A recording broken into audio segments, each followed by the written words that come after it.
E exatamente essa documentação é que isso aí é que são fontes primárias. Agora, o indivíduo aqui diz que eu jamais menciono essas ligações do Foro de São Paulo com a direita, porque para ele direita e esquerda é tudo a mesma coisa. Aquele negócio brasileiro de se fazer, ser superior às ideologias, né? Eu não estou acima da direita e da esquerda. Então ele me acusa de fazer silêncio sobre a vertente direitista do Foro de São Paulo, que seria o diálogo interamericano, né? Então eu, por ser muito direitista, eu só falo mal da esquerda e escondo as conexões sinistras que haveria na direita, né? E as conexões seriam exatamente o diálogo interamericano, o Banco Mundial, o Council on Foreign Relations, etc. Ora, é fantástico. Em primeiro lugar, porque não é verdade que eu me omiti sobre essas conexões, eu não apenas as mencionei, como fui o primeiro sujeito a criar instrumentos para poder analisar isso com a minha famosa teoria do metacapitalismo. É só você entrar no meu site, digitar lá no aparato de busca para metacapitalismo, você vai ver quanta coisa vai aparecer sobre isso aí. Então não é verdade que eu silenciei a respeito. Mas o engraçado é que o indivíduo considera que isso é uma ala direitista do esquema de poder latino-americano. Olha, o camarada chegar aqui nos Estados Unidos e disser que o diálogo interamericano ou o CFR são da direita, até moleque de ginásio vai rir da cara dele, né? Evidentemente o nosso amigo seu Armindo está confundindo capitalista com direita. Ele acha que se é uma empresa capitalista, deve ser direita. Não tem nada a ver uma coisa com outra, evidentemente. Porque todo mundo sabe que esse pessoal do diálogo interamericano é a turma do Partido Democrata, é os Kennedy, Clinton, etc. E que essa gente é a esquerda americana, né? Então não vejo como, não vejo realmente do que este homem está falando. Mas o engraçado é que o sujeito, ele, primeiro, fala mal de mim numa lista de discussões. Não é uma coisa pública, é uma coisa que fica, ao mesmo tempo, público e discreto, né? Olha, se quer discutir comigo, escreva diretamente para mim. Tem lá o meu e-mail, olavo@olavodecarvalho.org, pode escrever e eu responderia. Ou então publique. Agora, ficar fazendo fofoca em lista de discussão, isso é coisa de covarde. Agora, o gozado é que esse seu Armindo usa aquele recurso tão tipicamente brasileiro de falar de mim no diminutivo. Ele diz aqui, Olavinho, por sua militância, não parece ser uma exceção essa regra diversionista, agredindo os adversários com empáfia e arrogância e sacralizando-os do seu lado. Agora aqui, senhor Armindo, pare de viadagem. Esse negócio de dizer que você querer diminuir o outro usando o diminutivo, isso é frescura. Pare com isso. O senhor tem idade, se respeita um pouquinho, vai? Agora, se quiser discutir comigo, apareça. Porque, para mim, você é um semi-analfabeto, uma besta quadrada que acredita em teoria da conspiração, acredita que existe uma mão secreta que governa o mundo. Isso é uma estupidez. Quer dizer, isso aí, em primeiro lugar, é aquele negócio que dizia o Santo Agostinho, que o que mais agrada os diabos é você hipertrofiar, aumentar o poder deles. Então você acha que o Rockefeller e Morgan, etc., dominam o mundo. Não, eles não dominam, são pessoas extremamente poderosas e têm esquema de poder muito, muito grande, muito abrangente, mas são humanos e erram como nós. E enfrentam dificuldades horríveis e toda hora quebram a cara, fazem planos dão errado. Então esse negócio da mão secreta que governa o mundo, isso é coisa de criança, tá certo? Existem esquemas de poder, sim, existem esquemas até conspiratórios, mas não tem esse poder que esse seu Armindo imagina. Quer dizer, o homem está imaginando um negócio que é uma espécie de fantasia macabra, tá? E evidentemente eu não tenho nada a ver com isso. Ele pode ter vamos dizer, imaginar o que ele bem entenda. Isso é apenas do seu, como é que se diz, é uma decisão que cabe a ele exclusivamente, né? Muito bem. Agora, não deixa de ser engraçado que o seu Armindo parece ter até alguma influência, ele é ouvido, parece que até em certos círculos militares. O que muito depõe contra a inteligência daqueles que o ouvem, porque um sujeito desse não é para prestar atenção nada. Quer dizer, quanto mais ele escrever, menos é para ler. Muito bem, agora tenho aqui 2 leitores, meus ex-alunos de Campinas, cujo nome eu não vou citar, que dizia assim, eu e meu marido já tínhamos definido uma coisa em nossa vida. Se o Lula ganhar a eleição, teremos duas opções, ir embora do país ou entrar em um partido político para começar a mudar alguma coisa. Então, isso parece idiota que entrar em algum partido político, se candidatar a vereador em Campinas, sirva para alguma coisa, mas é isso mesmo que iremos fazer. Ele deu muito bem, e ela quer saber a minha opinião. Eu acho que é uma coisa meritória.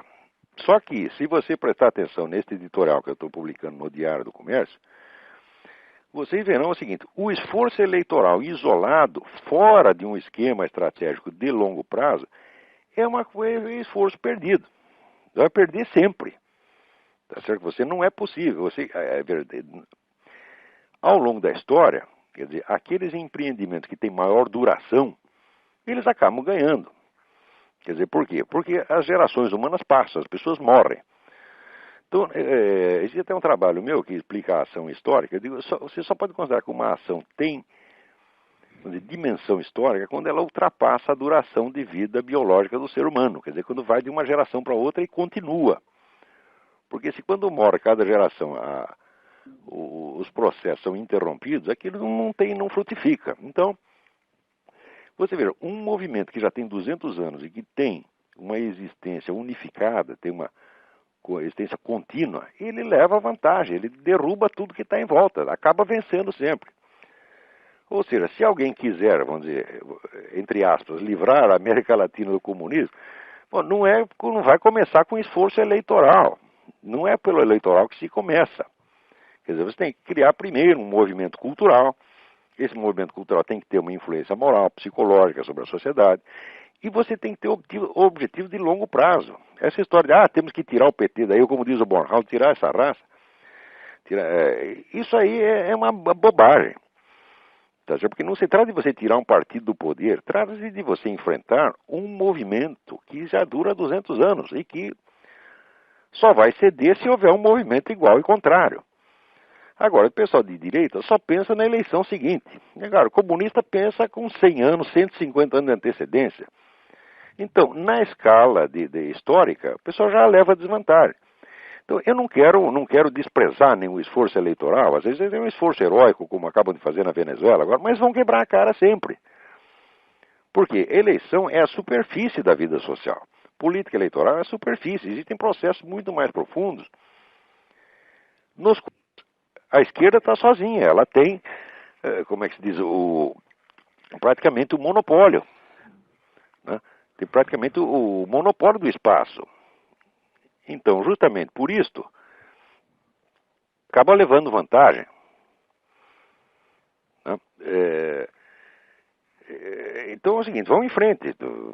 Entra na política, faça o que tem que fazer. Vocês estão agindo, sobretudo, em fato, a sua consciência. Né? Vocês estão atendendo um clamor da sua consciência e fazem muito bem. Eu só posso elogiá-los por isso. Mas não pensem que o esforço eleitoral por si vale alguma coisa. Quer dizer, eu acho que o pessoal que é conservador e direitista deveria começar por se reunir, tá certo? E discutir com seriedade, vamos dizer, com todos os elementos culturais necessários, a concepção de história, tá certo? Que eles estão querendo esboçar para os próximos séculos, tendo em vista a experiência dos 200 séculos anteriores. Quer dizer, onde é que nós queremos chegar? O que você está querendo? Você está querendo uma sociedade cristã? Você está querendo apenas um capitalismo liberal? Quer dizer, quais são as perspectivas reais? Não é isso? Então, não se pode, com esforços esporádicos de ordem eleitoral, enfrentar um movimento histórico.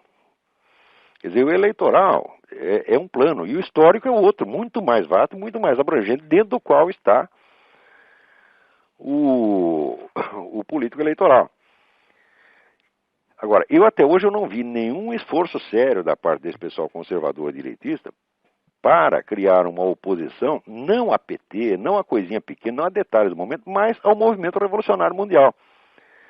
Se não há isso, então o movimento revolucionário leva vantagem, porque ele não tem oposição no seu próprio plano, só tem, vamos dizer, oposição parcial enquanto ele está desempenhando uma luta abrangente, pelo domínio do movimento histórico inteiro. Eu tenho a impressão que elementos teóricos, vamos dizer, para criar um movimento antirrevolucionário mundial são mais do que abundantes. Isso existe muito, mas nunca se transformou, vamos dizer, num projeto de ação efetiva. Né? Quer dizer, seria a hora de começar a pensar, vamos dizer, numa internacional conservadora, uma coisa assim, mas não visando a próxima eleição. Não, tem que visar os próximos 100 ou 200 anos.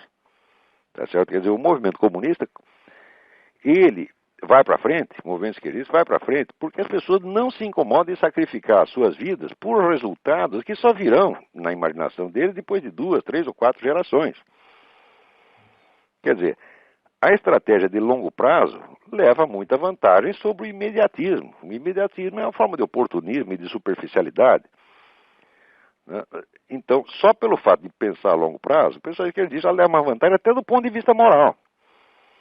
Quer dizer, aí eles começam a ter uma superioridade moral pelo fato de que pensam no futuro e sacrificam suas vidas. Agora, se o outro lado só está pensando, vamos dizer, em ganhar a próxima eleição, até moralmente os esquerdistas ficam numa vantagem em relação a eles. Né? Aqui tem uma senhora, dona Nilza, que pergunta qual a minha opinião sobre o reverendo do mundo. Falando, não tenho nenhuma, tá certo? Porque tenho muito pouca informação. Anos atrás eu li um livro, falava muito mal da seita Moon, tá certo? E eu ouvi o reverendo Moon dizer um bocado de besteira, né? Ele disse que Jesus Cristo falhou e daí foi mandado ele, o reverendo Moon, para fazer o serviço de novo. Digo, ó, faz rir.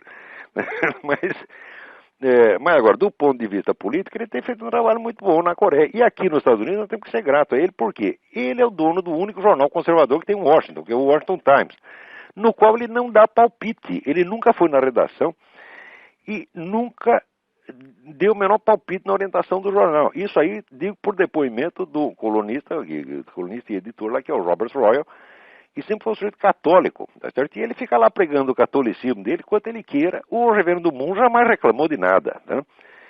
Quer dizer, ele é um bom dono de jornal. Bom dono de jornal é aquele que quer ganhar dinheiro com o jornal vamos dizer, mas não usa o seu poder para atrapalhar o serviço do jornalista. Ele deixa que tenha a variedade de opiniões, né?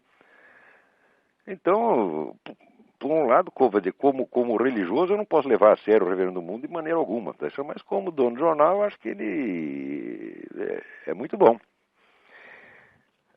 Mas se esse negócio de perguntar opiniões sobre pessoas, é melhor não perguntar a minha opinião sobre pessoas, não, porque ter opiniões sobre pessoas não está muito certo, tá, né? Porque o que eu estou falando do reverendo mundo é apenas uma opinião. Opinião não vale nada, tá, né? Opinião, isso aí é como dizia Dirty Harry. Dirty Harry dizia, opinião é que nem bunda, todo mundo tem. Quer dizer, a minha opinião não vale mais que a de ninguém. Quando eu tenho um conhecimento a respeito, você me pergunta o que você sabe a respeito, então eu passo o conhecimento vale alguma coisa, mas opinião não vale nada. Então, o que eu acabei de dizer sobre o reverendo mundo é apenas uma opinião. Se você quiser apagar, apague. Outra aqui me faz a pergunta, como se eu ver a atuação do PSDB. O PSDB é a esquerda fabiana. Quer dizer, o PSDB, vamos dizer, ele é a direita da esquerda. Quer dizer, mas a direita da esquerda é um componente da esquerda desde que existe esquerda. Você já ouviu falar na Revolução Francesa, já tinha a montanha e a Gironda, quer dizer, era também a esquerda e a direita. O movimento revolucionário sempre tem que ter uma esquerda e uma direita, por quê? Porque ele é baseado na contradição, na exploração da contradição. Então, haver uma direita da esquerda e uma esquerda da esquerda é inerente à própria esquerda. Tá certo? Então, agora, confundir a direita da esquerda com a direita propriamente dita é burrada.